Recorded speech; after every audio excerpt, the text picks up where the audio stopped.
Hello everyone and welcome back to Chill Germany. It's me विशाल. तपाईले भर्खर जर्मनीको बारेमा एप्लाई गर्नलाई अथवा प्रोसेस बुझ्न खोज्दै हुनुहुन्छ सेल्फ एप्लाई गर्नको लागि भने तपाईले धेरै सुन्नु भएको एउटा टपिक होला ब्लक एकाउन्ट हैन के हो त ब्लक एकाउन्ट भनेको के हुन्छ तपाईले के कुरामा ध्यान राख्नुपर्छ र के हो बेसिकली भनेर म यो भिडियो लिएर आएको छु so I hope you get some information regarding block account in this video. So ढिलो नगरिकन भिडियो स्टार्ट गरौँ. सुरुमा त ब्लक एकाउन्टको कन्सेप्ट अथवा ब्लक एकाउन्ट किन चाहिँ छ भन्ने कुरामा चाहिँ कुरा गर्नु पर्दाखेरि धेरै जसो स्टुडेन्टहरु तपाईले पनि नोटिस गर्नुभयो होला तपाईले सुन्नु भएको होला नेपालबाट विदेश अरु कुनै देश हुन सक्छ लेट्स से अस्ट्रेलिया अथवा युके जहाँ जाँदा पनि कति क्याश बोकेर जाने भन्ने कुरा हुन्छ सो कतिपय धेरै जसोले अब म भए पनि त्यही गर्थ्यो होला धेरै जसो नर्मल स्टुडेन्टले ओके 1000 2000 लिएर युरोज अथवा 2000 एउटा लोकल करेन्सीमा लिएर आएको हुन्छ सो त्यो क्याश चाहिँ अब आएर सेटल हुन त टाइम लाग्छ नि त नयाँ देश हो नयाँ परिवेश हो अब के गर्ने भनेर एउटा क्याश इन्फ्लोको अथवा स्टुडेन्टलाई चाहिँ एउटा स्ट्रेस नहोस् भनेर चाहिँ एउटा गभर्नमेन्टले सबैजनालाई जति पनि विदेशबाट एप्लाई गर्दैछौ धेरै जसो भनौँ न 99% लाई चाहिँ सबैले एउटा आफ्नो जर्मनीमा एउटा ब्ल्याङ्क एकाउन्ट खोलेर आफूलाई एक वर्षमा है हरेक वर्ष जस्तो अपडेट हुन्छ है पर मन्थ यति रुपैयाँ चाहिन्छ है पर मन्थ यति युरो चाहिँ एउटा सिटिजन अथवा एउटा इन्डिभिजुअललाई चाहिँ जर्मनी बस्नलाई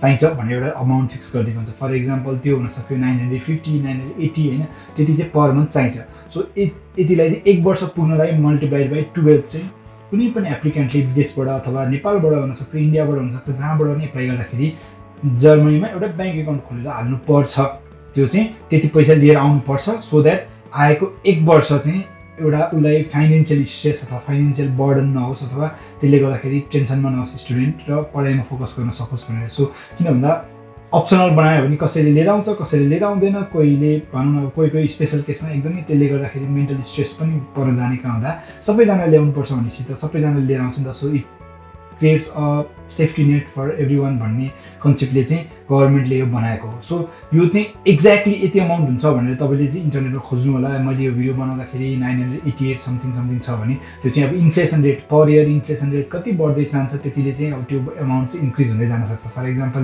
कस्ट अफ लिभिङहरू ट्रान्सपोर्टेसन कस्ट त्यसरी नै गभर्नमेन्टले एउटा भनौँ त्यसमा हामीले टेन्सन गर्नु पर्दैन गभर्नमेन्टले चाहिँ अहिले एभरेजमा यति चाहिन्छ भनेर हालिदिएको हुन्छ सो त्यस गर्न चाहिँ अब तपाईँले नेपालबाट एप्लाई गर्दै हुनुहुन्छ भने चाहिँ जर्मन एम्बेसीमा तपाईँले अनलाइन कन्सुलर पोर्टलमा चाहिँ तपाईँले एउटा कुनै पनि ब्लक एमाउन्ट खोलेको है पैसा हाल्ने हैन सुरुमा नेपालबाट एप्लाई गर्दाखेरि as of today as of making of this video तपाईले बस एउटा एकाउन्ट खोलेको कन्फर्मेसन चाहिँ तपाईले अपलोड गर्नुपर्ने हुन्छ सो एकाउन्ट खोलेको कन्फर्मेसन पनि कहाँबाट लिने कसरी लिने कहाँ गएर बनाउनु पर्ने भनेर क्वेसन लागिरहेको छ भने मनमा तपाईले सिम्पल ब्लक एकाउन्ट खोज्नलाई दुई तीनटा एउटा भनौँ न फेमस प्रोभाइडरहरू छन् है त्यो चाहिँ अब मिडलम्यान हो है बेसिकली भन्दा यिनीहरू आफै पनि ब्याङ्क होइन है फेरि यिनीहरू फर एक्जाम्पल एक्सपाट्रियो फिन्टिबा ओराकल भनेर तीनटा चाहिँ एकदमै पपुलर छ उनीहरूले चाहिँ किन भन्दा इन्टरनेसनल अडियन्सले एकदमै राम्रोसँग टार्गेट र मार्केटिङ गर्ने हुनाले यो चाहिँ पपुलर छ यो तीनटै ब्लक एकाउन्ट प्रोभाइडर भनेर भन्छ तर हुन चाहिँ बिचको मिडलम्यान बिचौलिया हो है तपाईँले के गर्नुहुन्छ भन्दाखेरि उनीहरूको पोर्टलमा एउटा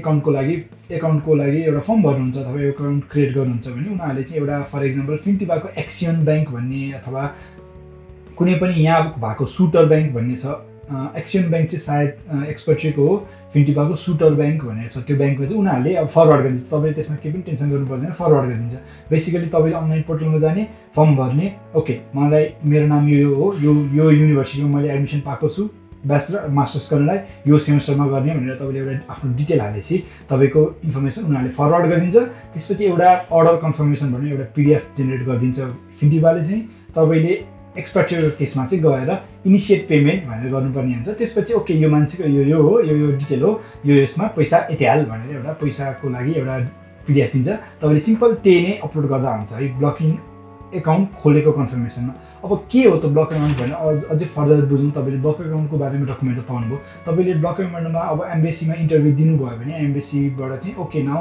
ब्रिङ ब्लकिङ कन्फर्मेसन भनेर भन्छ त्यसपछि चाहिँ तपाईँले त्यो सर्टेन अमाउन्ट है अनि एम्बेसीले ड्राफ्ट लेटर दिन भनेर बोलाउँछ ड्राफ्ट लेटर भनेको चाहिँ तपाईँलाई ब्याङ्कमा चाहिँ कतिपय नेपालबाट तपाईँले विदेश पैसा ट्रान्सफर गर्दै हुन्छ भने एजुकेसन फी भनेर लाग्छ if you are transferring that money as an भनौँ ट्युसन फीको लागि चाहिँ त्यो एजुकेसन ट्याक्स लाग्यो भने तपाईँले यो त अब आफ्नो डेली युजको लागि पर्सनल युजको लागि पठाएको पैसा हो नि त। सो त्यस्तो ट्याक्स चाहिँ अभोइड गर अभोइड भन्दा अनफेयर ट्याक्स नलागोस् भनेर चाहिँ तपाईँलाई जर्मन एम्बेसीले चाहिँ सिम्पली एउटा लेटर लेखिदिन्छ, त्यसलाई नै ड्राफ्ट लेटर भनेर भन्छ। सो त्यसको बारेमा पनि छुट्टै भिडियो हामी बनाउने नै वाला छौँ। I will put that in link somewhere around this.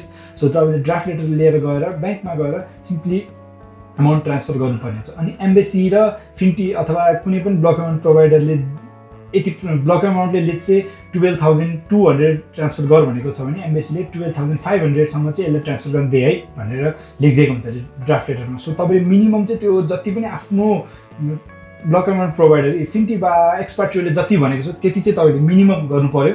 तर एम्बेसीले चाहिँ किन भन्दा if you want to bring bit more, अब उसले चाहिँ मलाई फर्स्ट मन्थमा ल्यापटप किन्न पर्ने छ अथवा मलाई यस्तो गर्नुपर्ने छ भने तपाईँको प्लान छ भने चाहिँ तपाईँले अलिकति बढी पनि हाल्न मिलोस् भनेर चाहिँ एम्बेसीले त्यो चाहिँ सजिलो होस् भनेर लेखिदिएको हुन्छ। For example in my case मैले गर्ने बेलामा 10,400 कि समथिङ थियो। मलाई अब भनौँ यहाँ आएर ल्यापटपहरू किन्नुपर्ने अथवा पर्सनल एक्सपेन्सेसलाई चाहिन्छ भने चाहिँ मैले 11,000 हालेको थिएँ। सो त्यो पनि प्रब्लमेटिक हुन्न है।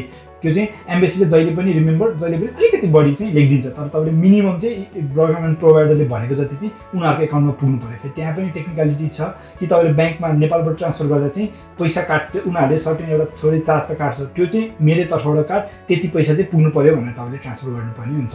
सो त्यति गरिसकेपछि तपाईँले नेपालबाट ट्रान्सफर गर्नु भने 1 देखि 2 दिनमा चाहिँ वर्किङ डेज है, 1 देखि 2 वर्किङ डेजमा यहाँ आइपुग्छ। अनि उनीहरूले यहाँ आएको चाहिँ 1 देखि 2 अर्को 1 देखि 2 वर्किङ डेजमा टोटलमा भनौँ न बेस्ट केस सिनेरियोमा आजको भोलि हुन्छ भने वर्स्ट केस सिनेरियोमा 5-6 दिन पनि लाग्न सक्छ है। 5-6 दिनमा चाहिँ तपाईँले ओके यो मान्छेले यहाँ पैसा पठायो भनेर एउटा कन्फर्मेसन दिन्छ। त्यो कन्फर्मेसन चाहिँ तपाईँले लगेर एम्बेसीमा सब्मिट गर्नुभयो। Okay that was when you were in Nepal. अब अरू भनेको अब जेनरल क्वेसनहरूको एड्रेस गर्दाखेरि ब्लक अमाउन्ट भनेको तपाईँले यहाँ आएर जर्मनी आएपछि धेरैजनाले मलाई सोध्नुहुन्छ अथवा धेरैजनाको मनमा ओके नेपालबाट पैसा लिएर आएँ 1 वर्षलाई पुग्ने, तर म वहाँ जान्छु त्यसपछि म सबै पैसा निकालेर एकैचोटि घर पठाइदिन्छु, त्यस्तो गर्नु मिल्दैन है। नाममै छ ब्लक एकाउन्ट भनेर है। ब्लक एकाउन्ट चाहिँ तपाईँको ब्लक हुन्छ। बेसिकली पर मन्थ भन्यो नि हरेक मन्थ चाहिँ 1,000 युरो चाहिन्छ भने 1,000 युरो मात्र तपाईँको करेन्ट एकाउन्ट चल्ती खातामा आउँछ र त्यो स्पेन्ड गर्न पाउनुहुन्छ तपाईँले। त्यसरी नै हरेक महिना एक हजार आएर गरेर चाहिँ 12 महिनासम्म आयो, 12 महिनापछि चाहिँ तपाईँको सक्यो। सो एकैचोटि विथड्र चाहिँ गर्नु मिल्दैन। तर विथड्र हरेक महिना अनब्लक हुन्छ, तपाईँको करेन्ट खातामा हालिदिन्छ। करेन्ट खातामा तपाईँले जे पनि गर्न पाउनुभयो। भनौँ न अब भोलि नै गएर म क्यासिनोमा उडाउँछु भने पनि पाउनुभयो, द्याट्स योर मनी। भोलि नै नेपाल पठाउँछु, सेम डे नेपाल पठाउँछु भन्नुभयो भने त्यो पनि पाउनुभयो।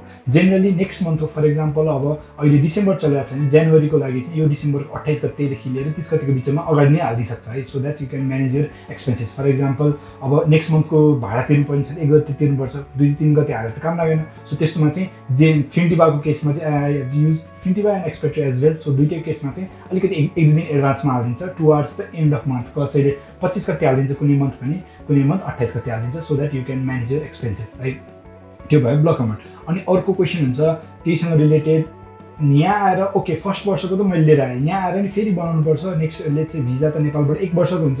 त्यो पनि एन्सर गर्नु पर्दाखेरि 99% केसेसमा चाहिँ पर्दैन है। सबै सिटीमा भन्न सकिँदैन, तर 99% अफ सिटीको चाहिँ आउटस्ट्यान्डर बिओडीले तपाईँको यहाँ सिम्पली तपाईँको एउटा ब्याङ्क स्टेटमेन्ट जे छ त्यही, त्यसमा नि ट्रान्जेक्सन यति उति भनेर केही पनि हुन्न। तपाईँको कस्तो छ इन क्यास फ्लो हेर्न, अनि एउटा पार्ट टाइम जबको कन्ट्र्याक्ट भयो मजाले भिजा एक्सटेन्ड गरिदिन्छ है। सो तपाईँले सेकेन्ड इयरदेखि पनि ब्लक अमाउन्ट बनाउनुपर्छ कि पर्दैन भन्ने क्वेसनको पनि यही एन्सर भयो। So I think that covers basically without making it bit boring to you guys what block amount is होइन।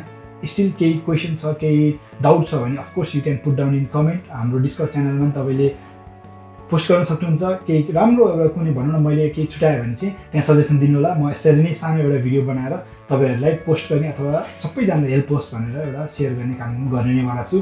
Thank you for watching and let's keep walking toward your chill journey.